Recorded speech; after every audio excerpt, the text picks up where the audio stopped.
Ils ne lui ont pas demandé sa pièce d'identité. Ils lui ont demandé pourquoi il s'approchait du cockpit, et c'est tout ce qu'il a fallu. Une seule phrase, un regard de travers, et soudain, l'homme responsable de piloter leur avion était observé comme un inconnu ayant franchi la mauvaise porte. Il n'y avait rien d'inhabituel chez le commandant Langston Briggs ce matin-là. Son uniforme était impeccable, ses ailes bien épinglées. Il tirait silencieusement sa valise à roulettes à travers le terminal C de l'aéroport de Dallas-Fort Worth, d'un pas assuré, celui de quelqu'un habitué aux délais, aux tempêtes et aux longues heures dans les airs. Dans sa main gauche, un carnet de vol noir. Dans la droite, un étui métallique contenant son casque et son planning. Il était prévu qu'il pilote le vol 282 de Horizon Air, sans escale jusqu'à Seattle, décollage à 7h40. Il avait effectué cette liaison plus de fois qu'il ne pouvait en compter. Langston n'était pas un homme démonstratif, jamais. À 48 ans, il n'était pas du genre à bavarder dans les salles d'équipage. Il ne collectionnait ni les éloges, ni les plaques honorifiques. Il croyait en la ponctualité, la double vérification et la puissance du silence. Mais ce matin-là, l'atmosphère a changé dès qu'il est arrivé à la porte 34B. Les hôtesses de l'air étaient déjà présentes. Les passagers arrivaient petit à petit. Langston s'est dirigé calmement vers l'entrée de la passerelle où une jeune femme portant un gilet Horizon se tenait derrière le comptoir. Il lui a adressé un léger signe de tête et a montré son badge accroché à sa ceinture. « Excusez-moi » a-t-elle dit en se levant brusquement. « Cet espace est réservé au personnel de bord autorisé. » Langston s'est arrêté. Il a levé son badge. « Je suis membre de l'équipage » a-t-il répondu calmement. Elle a cligné des yeux, l'a examiné de la tête aux pieds, puis de nouveau, plus lentement cette fois, comme si elle essayait de résoudre une équation. « Désolé, dit-elle, vous êtes dans la maintenance ?» Langston n'a pas sourcillé. Il avait l'habitude de devoir réajuster les attentes. « Non, madame, dit-il d'une voix grave, patinée par des années dans les airs. Je suis le commandant de bord. » Le silence qui a suivi était assez long pour devenir gênant. Puis, elle a ri, nerveusement. « Je crois que l'équipage est déjà monté à bord. »« Oui, dit-il, c'est moi qui pilote cet avion. » Elle l'a regardé, puis son badge, ensuite son écran. Un temps, deux. Langston est resté immobile. Aucun signe d'agacement. Pas besoin d'en dire plus. Sur son badge était écrit clairement « Briggs, Langston J », le logo de la compagnie, le titre de commandant, le niveau de seniorité. Et pourtant, elle a murmuré dans son micro-épaule « Mason, j'ai besoin d'un superviseur à la porte 34B, problème potentiel avec un badge équipage. » Langston l'a entendu, mais n'a rien dit. Elle a levé les yeux à nouveau, tentant de garder une expression neutre. « Juste, restez ici un instant, d'accord ?» Il a hoché la tête, une seule fois. Il n'allait pas hausser la voix. Il n'allait pas demander si elle avait déjà fait cette erreur auparavant. Il n'allait pas lui rappeler qu'il avait plus d'heures de vol que l'âge de la majorité des gens dans ce terminal. Il est simplement resté là, à un pas de la porte qu'il avait tous les droits de franchir. Une jeune hôtesse, Cassie, a passé la tête depuis la passerelle. « Commandant Briggs ?» demanda-t-elle d'une voix douce. Langston a tourné légèrement la tête et hoché la tête. L'agente au sol est restée figée. Cassie a froncé les sourcils. « Nous sommes prêts pour le prévol. Il ne manque que vous. » Langston ne l'a pas regardé. Pas un sourire, pas un mot. Il a avancé jusqu'à ce qu'elle se place instinctivement devant lui. « Attendez, monsieur. Tant que ce n'est pas confirmé. »« Confirmé quoi ?» a demandé Cassie, incrédule. Un autre silence, plus long cette fois. Un homme grand, polo gris et clipboard à la main, s'est approché. « Mason, responsable de porte, » dit-il avec un sourire forcé. « On peut parler un instant, commandant ?» Langston l'a suivi sans résistance. Ils se sont éloignés de quelques pas. Des passagers commençaient à arriver, jetant des regards furtifs à la scène. On m'a signalé une anomalie, dit Mason. Langston lui tendit son badge et sa licence. Mason les examina. Sa mâchoire se crispa. Il connaissait ce nom. Tout le monde dans le système le connaissait. Langston Briggs n'était pas un pilote ordinaire. Il siégeait au Conseil consultatif des opérations aériennes. Il figurait dans les vidéos internes de sécurité de Horizon. C'était le pilote que les autres citaient, et Mason comprit immédiatement qu'ils étaient en train de commettre une erreur qu'on ne peut pas annuler. Il hocha lentement la tête. Tout est en ordre. Langston reprit son badge. Toujours impassible. Mason fit signe à l'agent de se pousser, rouge de honte. Langston ne la regarda pas. Il hocha la tête à Cassie et entra dans la passerelle. Dans le cockpit, le copilote, un jeune nommé Jared, se leva aussitôt. « Commandant Briggs, c'est un honneur, monsieur. » Langston esquissa un demi-sourire. « On vole. » Mais dehors, les rouages s'étaient déjà mis en marche. Une erreur de jugement aurait pu passer inaperçue, sauf si l'homme en question connaissait tout le monde au-dessus de vous. Cassie envoya un message à la planification. Jared écrivit à un collègue du dispatch et Mason décrocha son téléphone pour appeler quelqu'un qu'il n'avait pas prévu d'appeler avant 8 heures. Langston ajusta son siège, vérifia le manche, répéta la checklist de mémoire. Il n'avait pas besoin de parler pour que tout le monde commence à l'écouter. Langston Briggs n'a pas toujours porté des ailes sur la poitrine. Bien avant de commander des Boeing 737 et des vols de nuit, il se tenait derrière une clôture rouillée près d'une piste poussiéreuse à Killeen, Texas, regardant des avions agricoles faire des boucles paresseuses au-dessus des champs de luzerne. Il avait 11 ans. Le moteur de l'avion sonnait comme un toussotement mêlé de tonnerre. Mais pour lui, c'était la liberté. Il comptait les secondes avant chaque décollage. De retour à la maison, il dessinait les trains d'atterrissage sur des reçus de course avec un vieux stylo. Sa mère pensait que ça lui passerait. Son père savait que non.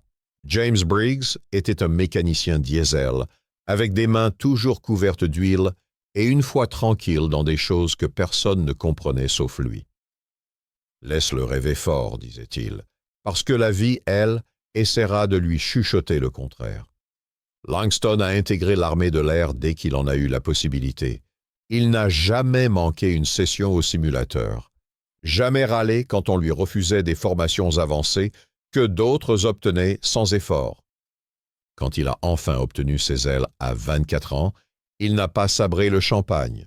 Il est rentré chez lui, a tendu le certificat à son père et a dit simplement « Tu avais raison, l'armée lui a appris à voler. » Mais la vie lui a appris à atterrir sans faire de bruit.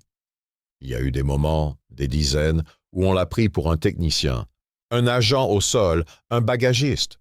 Une fois, un commandant en Allemagne lui a demandé s'il livrait un colis, juste avant que Langston entre dans le cockpit pour se présenter comme le nouveau chef d'escadron. Mais ses regards, il ne les ressentait plus comme une douleur. Pas parce qu'ils avaient cessé, mais parce qu'il avait appris à leur enlever tout pouvoir. Il a accumulé des milliers d'heures de vol sur 7 types d'avions différents.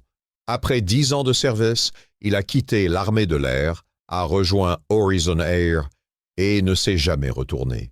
Il n'a pas couru après le titre de commandant. Le poste l'a trouvé. Sa réputation s'est construite non pas parce qu'il parlait fort, mais parce que personne ne savait traverser une cellule orageuse à 10 000 mètres d'altitude. Avec autant de sérénité. On lui faisait confiance, on le respectait, mais seulement par ceux qui prenaient le temps de voir au-delà des apparences. De retour à la porte 34B, les murmures avaient changé de ton. Tori, l'agent au sol, tapotait sur son écran, faisant semblant de suivre un protocole inexistant. Ses doigts flottaient, indécis. Elle avait vu le nom, maintenant. Langston Briggs, commandant, instructeur, membre du comité exécutif, et elle avait osé lui demander s'il était dans la maintenance. Cassie était revenue au galet, plus fermé. Mason raccrochait le téléphone après avoir parlé au service de régulation. Il n'a pas dit ce qu'on lui avait répondu. Mais son regard disait tout. Ils étaient en difficulté.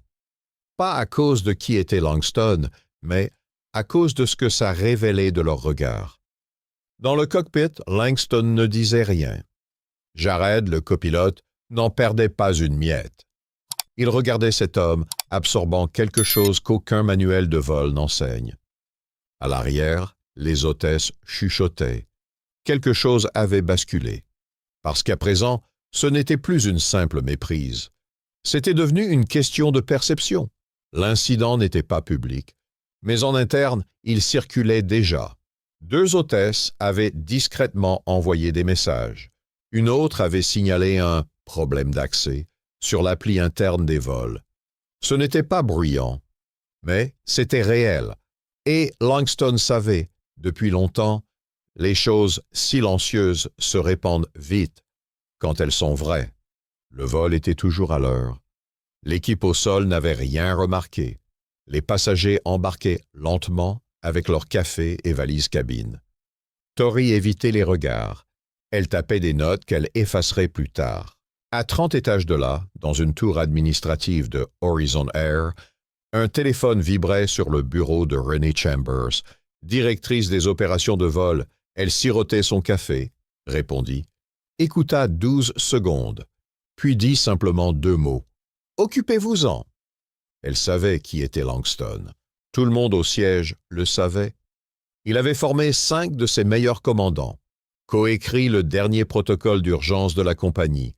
Il était, à bien des égards, la référence. Et elle comprit immédiatement ce qui avait dû se passer, parce qu'elle avait déjà entendu cette histoire.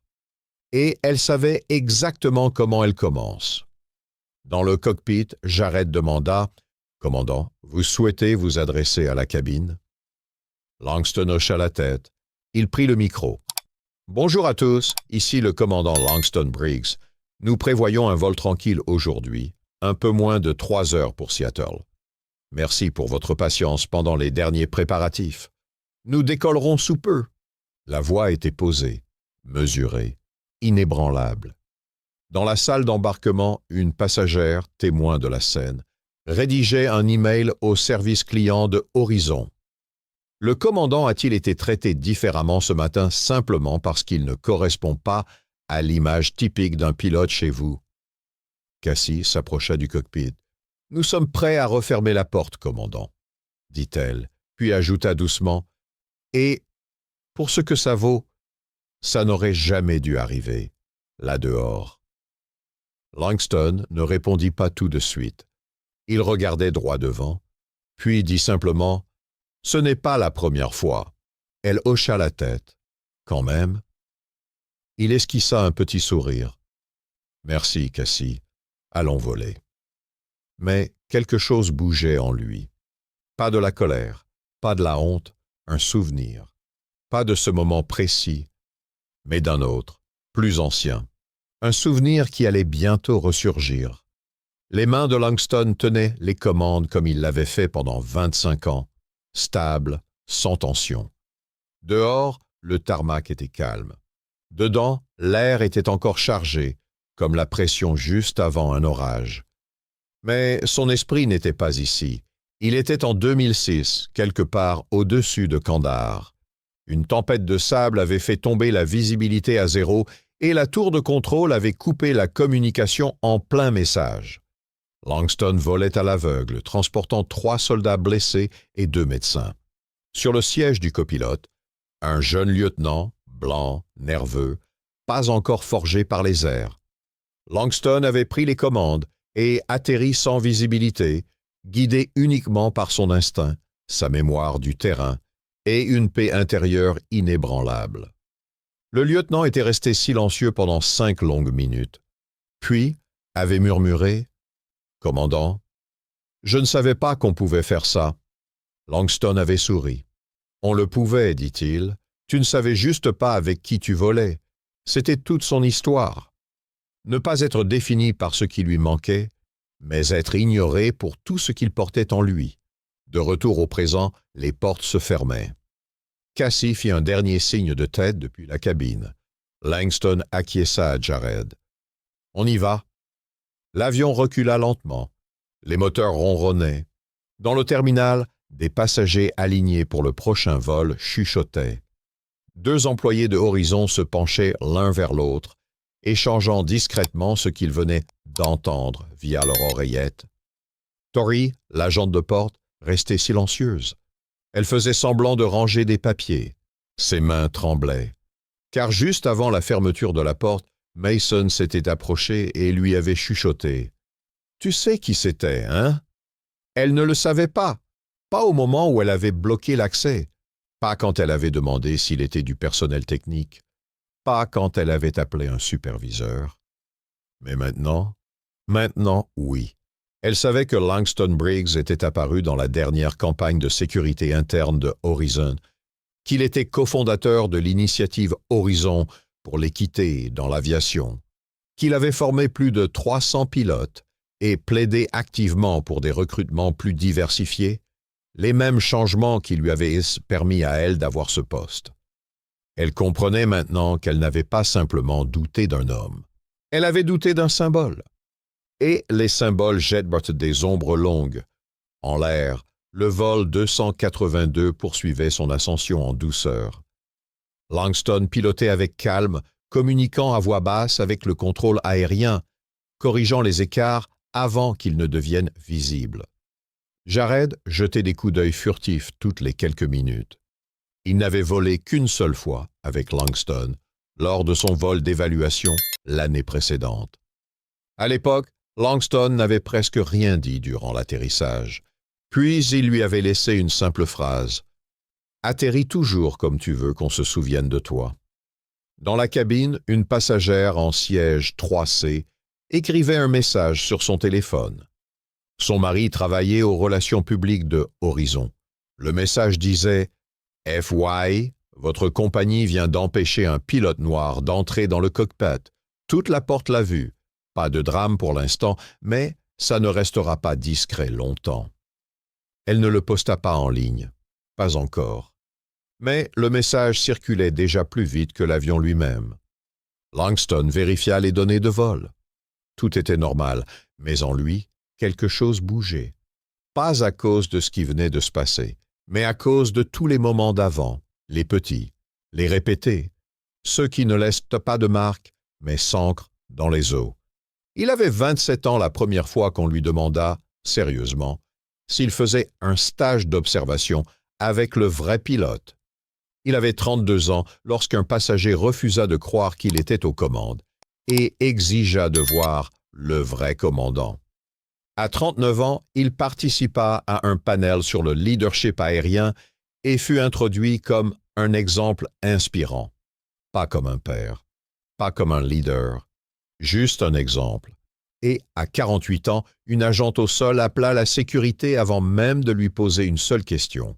Mais Langston ne conservait pas ces moments dans l'amertume. Il les enregistrait comme on enregistre la météo. Des schémas, des signaux, des alertes. Parce que si tu laisses le ciel définir ton altitude, tu ne voleras jamais aussi haut que tu as été construit pour. Cassie entra dans le cockpit avec 2 cafés noirs. « Je me suis dit que ça vous ferait du bien, » dit-elle en lui tendant l'un d'eux. Langston hocha la tête. « Merci. » Jared se pencha légèrement vers elle.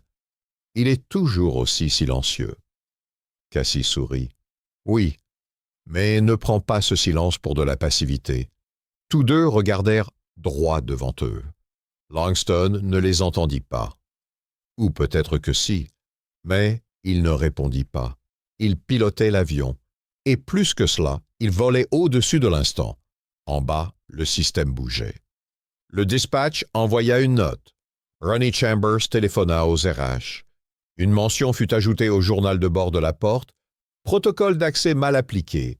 Agent a questionné un membre de l'équipage sans justification. Lorsque le vol 282 atterrirait, une réunion serait déjà planifiée. Pas une sanction, pas encore. Mais une révision de culture d'entreprise, parce que Langston n'avait déposé aucune plainte. Il n'avait appelé personne. Il n'avait provoqué aucune scène. Mais quelqu'un d'autre l'avait fait.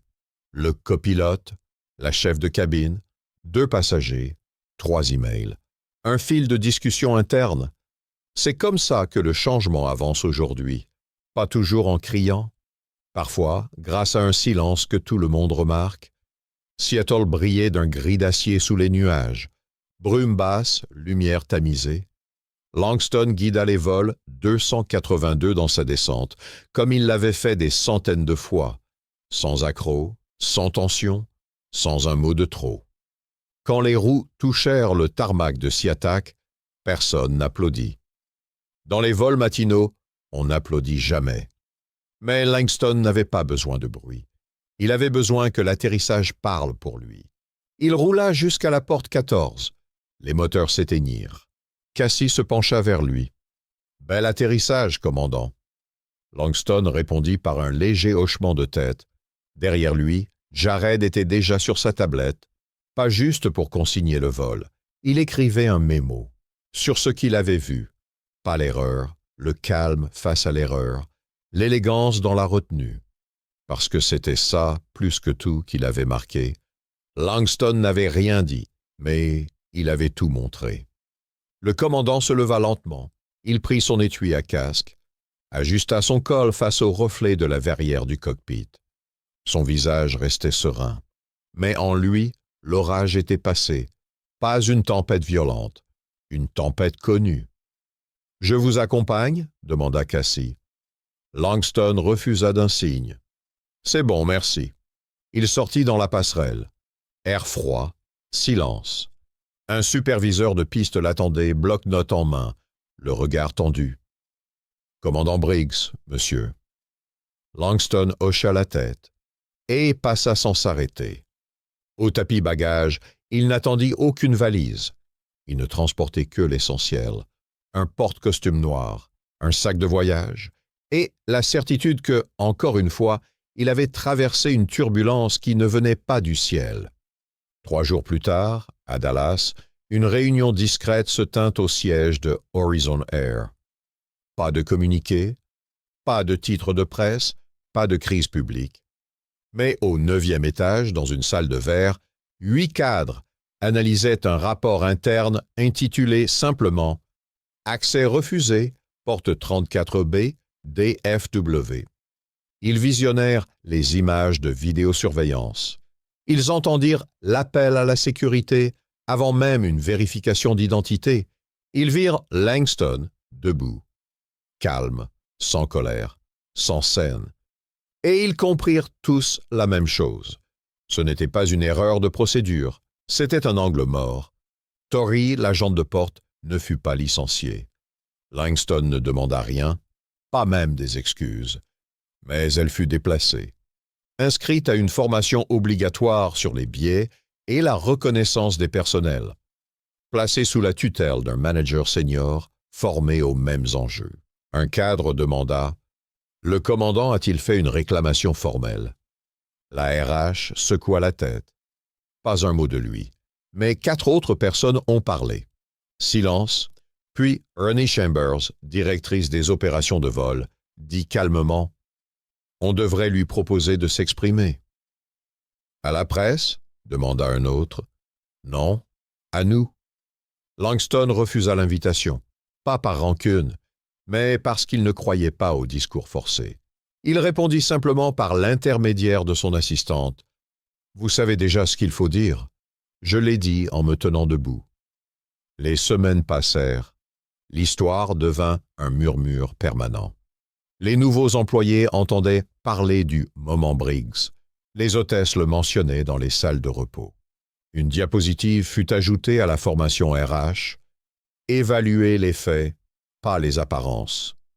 Un changement discret, mais un changement durable. Langston fit encore 2 vols, puis il prit 4 jours de repos. Direction, Texas, chez lui. Son père n'était plus là, mais sa mère, Della, vivait encore dans la même maison, près de cette vieille piste poussiéreuse. Elle l'attendait à la porte, son tablier noué, une serviette à la main. « Tu as faim ?» demanda-t-elle. Langston sourit. « Toujours. » Plus tard, autour d'un thé glacé et d'un poisson frit, elle le regarda longuement. « Quelque chose te tracasse, n'est-ce pas ?» Il ne raconta pas tout, Il dit seulement « Parfois les gens me regardent et voient de la mauvaise chose. » Elle ne bougea pas. « Et toi, qu'est-ce que tu fais quand ça arrive ?» Langston regarda par la fenêtre en direction de la vieille clôture rouillée. « Je continue à voler. » À SeaTac, une jeune pilote, à peine 26 ans, se préparait pour son premier vol solo. En entrant dans le cockpit, elle s'arrêta. Une citation était encadrée juste sous la checklist, installée discrètement par Jared quelques jours plus tôt.